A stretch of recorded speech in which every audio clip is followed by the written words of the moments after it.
ಬನ್ನಿ ನಮ್ಮ ನಮಸ್ತೆ ಹಿಂದೂಸ್ತಾನ್ ಹಿಂದಿನ ಎಪಿಸೋಡಿಗೆ ಎಲ್ಲರಿಗೂ ಸ್ವಾಗತ ಸುಸ್ವಾಗತ. ನೋಡಿ, ಕಳೆದ ಎಪಿಸೋಡ್ ಮಾಡಿದ್ವಿ.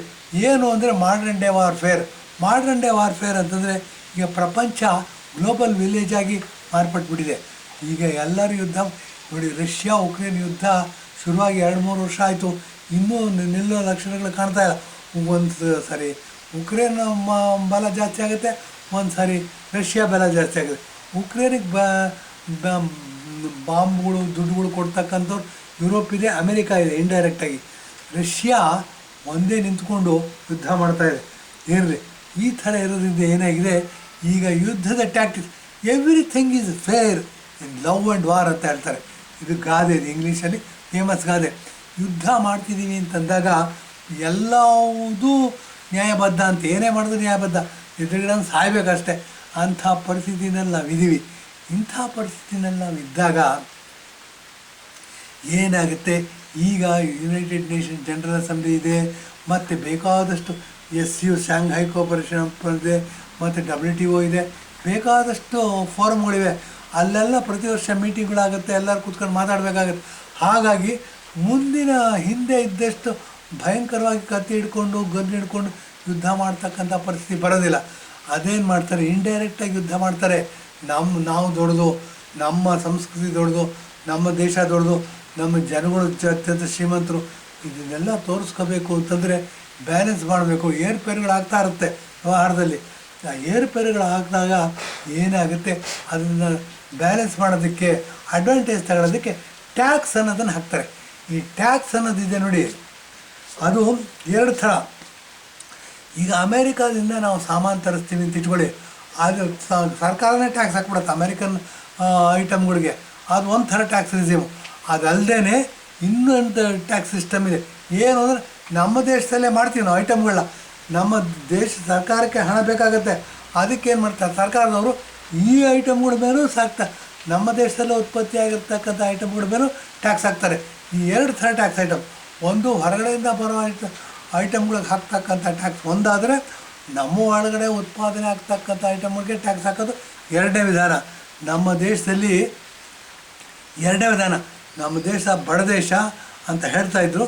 ಹಾಗಾಗಿ ನಮ್ಮ ದೇಶದಲ್ಲಿ ಉತ್ಪತ್ತಿ ಮಾಡ್ತಕ್ಕಂಥ ಐಟಮ್ಗೆ ಟ್ಯಾಕ್ಸ್ ಹಾಕೋರು ಇದೇ ಜಾಸ್ತಿ. ಮತ್ತು ಇದೇನಾಯಿತು, ಈ ಅಮೇರಿಕಾ ಯಾವಾಗಲೂ ಕಳ್ಳಾಟ ಮಾಡ್ತಾರೆ ಬಡಿ ಮಕ್ಕಳಿವರು. ಬಡಿ ಮಕ್ಕಳು ಅಂತ ಯಾಕೆ ಹೇಳ್ತೀನಿ ಅಂತಂದರೆ, ಒಂದು ಎಕ್ಸಾಂಪಲ್ ಕೊಡ್ತೀನಿ ನೋಡಿ. ರಷ್ಯಾ ತನ್ನ ಪ್ರಾಬಲ್ಯವನ್ನು ಹಿಗ್ಗಿಸ್ತಾ ಏನಾಯಿತು, ಅಫ್ಘಾನಿಸ್ತಾನಕ್ಕೆ ಬಂದು ಕೂತ್ಕೊಡ್ತು. ಅಫ್ಘಾನಿಸ್ತಾನಕ್ಕೆ ಬಂದು ಕೊಟ್ಟರೆ ಇವರು ಅಮೇರಿಕಾದಿಂದ ಏನು ತಪ್ಪುಗಳಾಗಿತ್ತು ಅದನ್ನು ಸ್ವಲ್ಪ ತಿದ್ದುಕೊಳ್ಳೋ ಪ್ರಯತ್ನ ಮಾಡಿದ್ರು. ಹಾಗೆ ಮಾಡ್ಕೊಂಡಿದ್ರೆ ಏನು ಮಾಡಿದ್ರು ಇವರು, ರಷ್ಯಾಗೆ ಬೇಕಾಗಿರ್ತಕ್ಕಂಥ ಅಫ್ಘಾನಿಸ್ತಾನದ ಒಬ್ಬ ಮನುಷ್ಯನನ್ನೇ ಅಧ್ಯಕ್ಷನನ್ನು ಮಾಡಿದ್ರು. ಅದು ಅವನ ಹೆಸರು ಮಾಡ್ತಿದ್ದೀನಿ ನಾನು, ಇನ್ಯಾವಾಗ ಸಿಕ್ಕಾಗಿ ಹೇಳ್ತೀನಿ. ಹಂಗಾಗಿ ಏನಾಯಿತು, ರಷ್ಯಾದ ಪಪೆಟ್ ಗೌರ್ನಮೆಂಟ್ ಅಫ್ಘಾನಿಸ್ತಾನದಲ್ಲಿತ್ತು. ಅವನ್ನ ರಸ್ತೆಯಲ್ಲಿ ನೇಣು ಹಾಕಿದ್ರು. ಇದು ನೋಡಿರ್ತೀವಿ ನಾವು. ಏನಾಗುತ್ತೆ ಅಂದರೆ, ಈ ಥರ ಎಲ್ಲ ಮಾಡಿ ಇವರು ಯುದ್ಧ ಮಾಡಿ ಗೆಲ್ಲೋದಕ್ಕಾಗೋದಿಲ್ಲ, ಡೈರೆಕ್ಟಾಗಿ ಯುದ್ಧ ಮಾಡಿ ಗೆಲ್ಲೋಕ್ಕಾಗೋದಿಲ್ಲ. ಏನಾಯಿತು, ಈ ಯುದ್ಧದ ಸ್ವರೂಪ ಬದಲಾಗ್ತಾ ಬಂತು. ಈಗೇನಾಗಿದೆ, ಅದನ್ನು ದಾಟಿ ಬಂದಿದ್ದೀವಿ ನಾವು. ಆ 2ನೇ ಸ್ಟೇಜನ್ನ ದಾಟಿ ಬಂದ್ಬಿಟ್ಟು ಈಗ ಟ್ಯಾಕ್ಸ್ ಹಾಕೋದು. ಏನು ಅಂತಂದರೆ, ಏನಾದ್ರು ಐಟಮ್ ತರಿಸ್ಕೊತಾರ, 10 ರೂಪಾಯಿ ಅದರ ಬೆಲೆ ಇದ್ದರೆ 100 ರೂಪಾಯಿ ಟ್ಯಾಕ್ಸ್ ಹಾಕೋರು, 110 ರೂಪಾಯಿ ಕೊಟ್ಟು ತಗೋಬೇಕು. ಅಮೇರಿಕಾದವ್ರು ಈ ಥರ ಮಾಡ್ತಾರೆ. ಇದಕ್ಕೇನಾಯಿತು, ನರೇಂದ್ರ ಮೋದಿಯವರು, ಕಾಂಗ್ರೆಸ್ ಸರ್ಕಾರ ಕಮ್ಯುನಿಸ್ಟ್ನ ಭಾಳ ನೆಚ್ಕೊಂಡಿತ್ತು. ಎಷ್ಟರ ಮಟ್ಟಿಗೆ ನೆಚ್ಕೊಂಡಿತ್ತು ಅಂದರೆ, ಇದು ಸರಿನೋ ತಪ್ಪು ಅನ್ನೋದಕ್ಕೊಂದು ಉದಾಹರಣೆ ಹೇಳ್ತೀವಿ ನೋಡಿ. ತಾಷ್ಕೆಂಟ್ ಅಂತ ಒಂದು ಪ್ರದೇಶ ಇದೆ ಸೋವಿಯತ್ ರಷ್ಯಾದಲ್ಲಿ. ನಮ್ಮ ಜನಪ್ರಿಯ ಪ್ರಧಾನಮಂತ್ರಿ ಲಾಲ್ ಬಹದ್ದೂರ್ ಶಾಸ್ತ್ರಿಯವರು ಕಾಂಗ್ರೆಸ್ಸಿನ ಸಂಸ್ಕೃತಿ ಹೊರತಾಗಿ ಪ್ರಧಾನಮಂತ್ರಿ ಆಗ್ತಾರೆ. ಜೈ ಜವಾನ್ ಜೈ ಕಿಸಾನ್ ಅಂತ ಹೇಳ್ತಾರೆ. ಅವರು ಒಂದು ಹೊತ್ತಿನ ಊಟ ಬಿಡ್ತಾರೆ. ಅವ್ರ ಹೆಂಡತಿ ಚಿನ್ನ ಇದನ್ನೆಲ್ಲ ಯುದ್ಧ ಸಾಮಗ್ರಿ ಪರ್ಚೇಸ್ ಮಾಡೋದಕ್ಕೋಸ್ಕರ ಡೊನೇಷನ್ ಅಂತ ಕೊಡ್ತಾರೆ. ಈ ಥರ ಕೊಟ್ಟವರು ಏನು ಮಾಡ್ತಾರೆ, ತಾಷ್ಕೆಂಟಲ್ಲಿ ಹೋಗಿ ಅವ್ರ ವಿಷಪ್ರಾಶನ ಆಗುತ್ತೆ. ಯಾರು ವಿಷಪ್ರಾಶನ ಮಾಡಿದ್ದಾರೆ, ಇಲ್ಲಿ ರಷ್ಯಾದವ್ರು ಮಾಡಿದ್ರ, ಅಮೇರಿಕಾದವ್ರು ಮಾಡಿದ್ರ, ಪಾಕಿಸ್ತಾನದವ್ರು ಮಾಡಿದ್ರ, ಏನೂ ಇನ್ನೂ ಹೊರಗೆ ಬಂದಿಲ್ಲ ವಿಷಯ. ಇರಲಿ, ವಿಷಪ್ರಾಶನ ಆಗಿ ನಮ್ಮ ದೇಶದ ಪ್ರಧಾನಮಂತ್ರಿ ಸತ್ತು ಹೋಗ್ತಾರೆ. ಇದು ಹಿಸ್ಟ್ರಿ. ಇವತ್ತಿನದನ್ನು ಹೊರಗೆ ತೆಗಿಯೋಕ್ಕಾಗಿಲ್ಲ.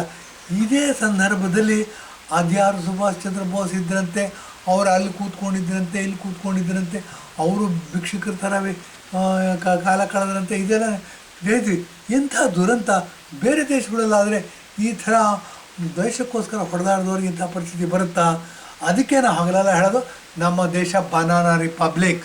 ಏನು ಅಂದರೆ, ಏನೋ ಸ್ವಾತಂತ್ರ್ಯ ಬಂತು. ಸ್ವಾತಂತ್ರ್ಯ ಬರಲಿಲ್ಲ ರೀ ನಮಗೆ. ಬ್ರಿಟಿಷರು ಊಟ ಹಾಕೋಕ್ಕಾಗದೆ 45-50 ಕೋಟಿ ಜನ ಇದ್ದರು. ಅವ್ರು ಊಟಕ್ಕೆ ಹಾಕೋಕ್ಕಾಗ್ದೇ ದ್ವಿತೀಯ ಮಹಾಯುದ್ಧ ಮಾಡಿ ಬ್ರಿಟಿಷ್ ಸರ್ಕಾರ ಸೋತು ಹೋಗಿತ್ತು. ಊಟ ಹಾಕೋಕ್ಕಾಗ್ತಿಲ್ಲ. ಓಡೋದ್ರೆ ಒಂದು ಆ ಟೈಮಲ್ಲಿ ಕಾಂಗ್ರೆಸ್ ಅಂತ ಇತ್ತು, ಜವಾಹರ್ಲಾಲ್ ನೆಹರು ಇದ್ದರು. ಮೋಸನ ಏನೋ ಹಾಳಾಗಿ ಹೋಗಲಿ ಅಂತ ಅಂದ್ಬಿಟ್ಟು ಅಧಿಕಾರ ಬಿಟ್ಕೊಟ್ಬಿಟ್ಟು ಹೋದರು. ಹೀಗೆ ಮಾಡಿ ಸ್ವಾತಂತ್ರ್ಯ ತೊಗೊಂಡೇ ಹೊರತು ನಾವು ಹೊಡೆದಾಡಿದ್ದು ಸ್ವಾತಂತ್ರ್ಯ ತಗೊಂಡಿಲ್ಲ. ಮತ್ತು ನಾವು ಯಾರು ತ್ಯಾಗ ಮಾಡಿಲ್ಲ ಅಂತ ಹೇಳಬೇಕಾಗುತ್ತೆ. ಈ ಅಲ್ಪ ಸ್ವಲ್ಪ ಸ್ವಾತಂತ್ರ್ಯ ಬೇಕು ಅಂತ ಗಲಾಟೆ ಮಾಡ್ತಿದ್ದವರು ಮಹಾತ್ಮ ಗಾಂಧಿಯವರು ಅಹಿಂಸೆ ತತ್ವವನ್ನು ಬೋಧಿಸಿದ್ರು. ಅದರ ಬಗ್ಗೆನೂ ಸಾಕಷ್ಟು ಪ್ರಚಾರಗಳು ನಡೀತು. ನಾಥರಾಮ್ ಗೋಡ್ಸೆ ಫೇಮಸ್ ಲಾಯರ್ ಅಂತೆ. ಆತ ಗುಂಡಿಟ್ಟು ಹೊಡೆದ ಅಂತಂದರೆ ಸುಮ್ಮನೆ ಹೊಡೆದಿರಲ್ಲ. ಇದೇನು ಅಂತಂದರೆ ನೋಡಿ, ನಾವು ಅಮೆಝಾನ್ನಲ್ಲಿರಲಿ, ಫ್ಲಿಪ್ಕಾರ್ಟಲ್ಲಿರಲಿ, ವೈ ಐ ಕಿಲ್ಡ್ ಗಾಂಧಿ ಅಂತಂದ್ಬಿಟ್ಟು ಒಂದು ಪುಸ್ತಕ ಬರೆದಿದ್ದಾರೆ. ಶಿಮ್ಲಾ ಹೈಕೋರ್ಟ್ ಅಂತ ನಾಥರಾಮ್ ಗೋಡ್ಸೆಗೆ ಟ್ರಯಲ್ ಆಗುತ್ತೆ. ನಾಥರಾಮ್ ಗೋಡ್ಸೆಗೆ ಶಿಕ್ಷೆನೂ ಆಗುತ್ತೆ, ಗಲ್ ಶಿಕ್ಷೆ ಆಗುತ್ತೆ, ನೇಣು ಹಾಕ್ತಾರೆ, ಸತ್ತೋಗ್ತಾರೆ. ಆದರೆ ಆ ಪುಸ್ತಕ ಬಿಡುಗಡೆ ಮಾಡೋದು ಪ್ರಜಾಪ್ರಭುತ್ವದಲ್ಲಿ ಎರಡು ಸೈಡ್ದು ವಾದ ವಿವಾದಗಳನ್ನು ಕೇಳ್ತಕ್ಕಂಥ ವ್ಯವಸ್ಥೆ ಇರಬೇಕು. ಅದೇ ನಿಜವಾದ ಪ್ರಜಾಪ್ರಭುತ್ವ. ನಮ್ಮ ದೇಶ ಬನಾನಾ ರಿಪಬ್ಲಿಕ್ ಅನ್ನೋಕ್ಕೆ ಎರಡನೇ ಉದಾಹರಣೆ ಕೊಡ್ತೀನಿ. ಶಿಮ್ಲಾ ಹೈಕೋರ್ಟ್ ಅನ್ನೋದು ಅವಾಗಿಂದ ಸುಪ್ರೀಂ ಕೋರ್ಟ್ ಇರಲಿಲ್ಲ. ಶಿಮ್ಲಾ ಹೈಕೋರ್ಟಲ್ಲಿ ಇವರದ್ದು ವಿಚಾರಣೆ ನಡೆಯುತ್ತೆ. ನಾಥರಾಮ್ ಗೋಡ್ಸೆಗೆ ಗುಂಡು ಹಾಕ್ತಾರೆ. ಆದರೆ ನಾಥರಾಮ್ ಗೋಡ್ಸೆ ತನ್ನ ಪರವಾಗಿ ಇಟ್ಟ ವಾದವನ್ನು ವೈ ಐ ಕಿಲ್ಡ್ ಗಾಂಧಿ ಅಂತ ಅಂದ್ಬಿಟ್ಟು ಪುಸ್ತಕ ಹಿಡಿದು ಮಾಡ್ತಾರೆ. ಆ ಪುಸ್ತಕವನ್ನು ಜಡ್ಜ್ ಏನು ಮಾಡ್ತಾರೆ, 25 ವರ್ಷಗಳ ನಂತರ ಇದನ್ನು ಸಾರ್ವಜನಿಕರ ಇದಕ್ಕೆ ಓದಿ ಬಿಡುಗಡೆ ಮಾಡಬೇಕು ಅಂತಾರೆ. ಎಂಥ ದುರಂತ ನೋಡಿ. ಇದೇನಾಗುತ್ತೆ, 25 ವರ್ಷದಲ್ಲಿ ಮುಚ್ಚೋಗ್ಬಿಡುತ್ತೆ. ಒಂದು ಜನ್ರೇಷನ್ನು ಮುಚ್ಚೋಗ್ಬಿಡುತ್ತೆ. ಪುಸ್ತಕ ಇದೆ ಅನ್ನೋದು ಗೊತ್ತಾಗೋದಿಲ್ಲ. 1975ನೇ ಇಸ್ವಿನಲ್ಲಿ ಇಂಡಿಯಾ ದೇಶದಲ್ಲಿ ಶ್ರೀಮತಿ ಇಂದಿರಾ ಗಾಂಧಿಯವರು, ಜವಾಹರ್ಲಾಲ್ ನೆಹರು ನಂತರ ಆಕೆ ಮಗಳು ಪ್ರಧಾನಮಂತ್ರಿ ಆಗ್ತಾರೆ. ಅವ್ರನ್ನೂ ಸಹ ಆಯ್ಕೆ ಅನೂರ್ಜಿತ ಅಂತ ಅಂದ್ಬಿಟ್ಟು ಅಲಹಾಬಾದ್ ಹೈಕೋರ್ಟ್ ತೀರ್ಮಾನ ಮಾಡುತ್ತೆ. ಅಂಥ ಟೈಮಲ್ಲಿ ಆಕೆ ಎಮರ್ಜೆನ್ಸಿ ಹೇರ್ತಾರೆ. ಎಮರ್ಜೆನ್ಸಿ ಹೇರಿದಾಗ ವೈ ಐ ಕಿಲ್ಡ್ ಗಾಂಧಿ ಅಂತ ಅನ್ನೋ ಪುಸ್ತಕ ಸಾಕಷ್ಟು ಪ್ರಚಾರ ಆಗುತ್ತೆ.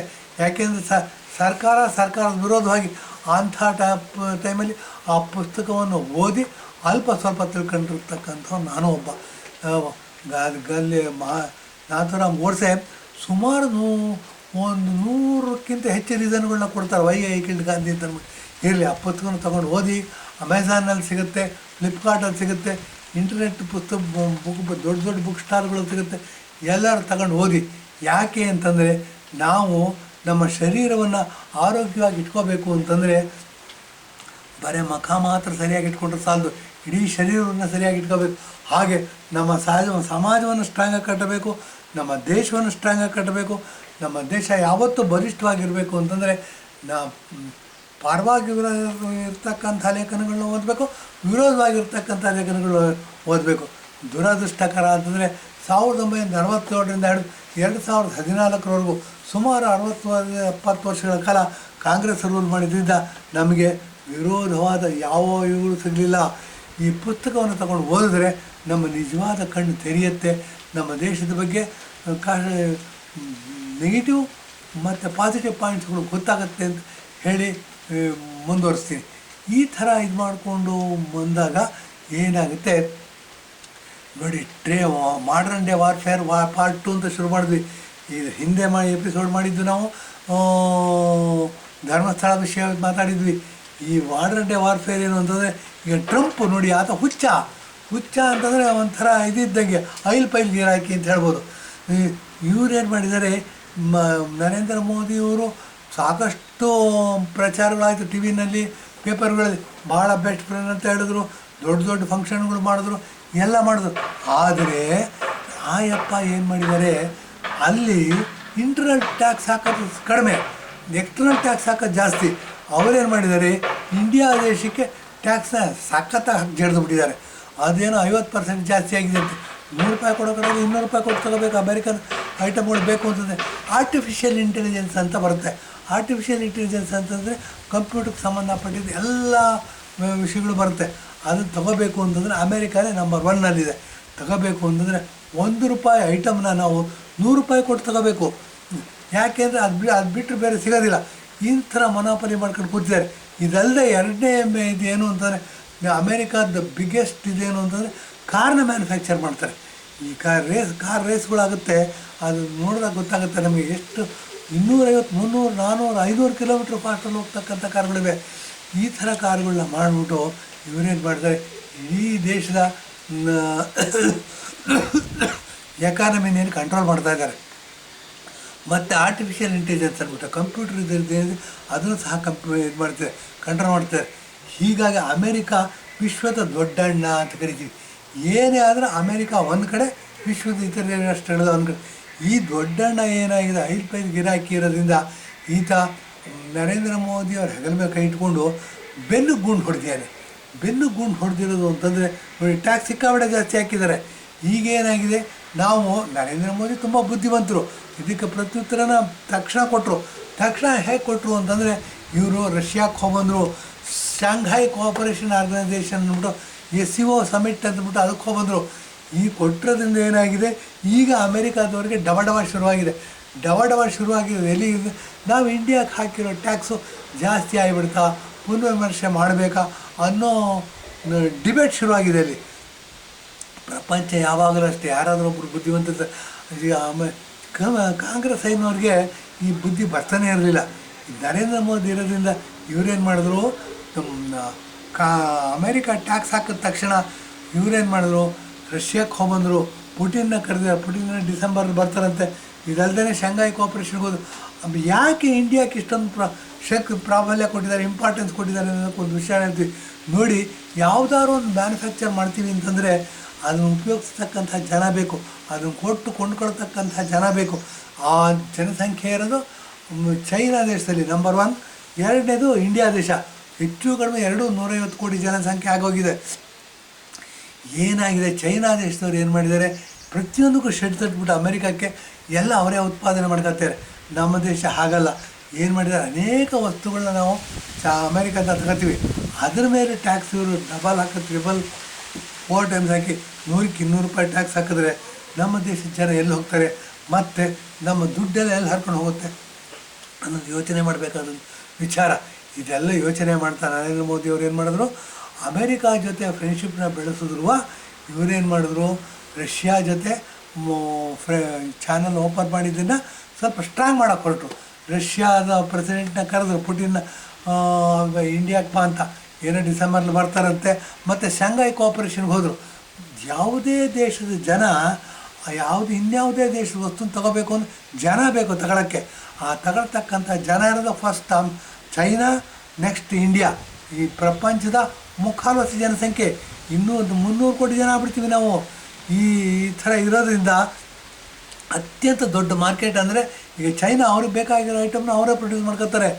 ಆದರೆ ನಮ್ಮ ದೇಶದ ಜನದನ್ನ ಈಗ ಸದ್ಯಕ್ಕೆ ಆಸ್ ಆ್ಯಂಡ್ ಟುಡೇ ನಾವು ಅಮೇರಿಕಾದನ್ನು ಅವಲಂಬಿಸಿದ್ವಿ.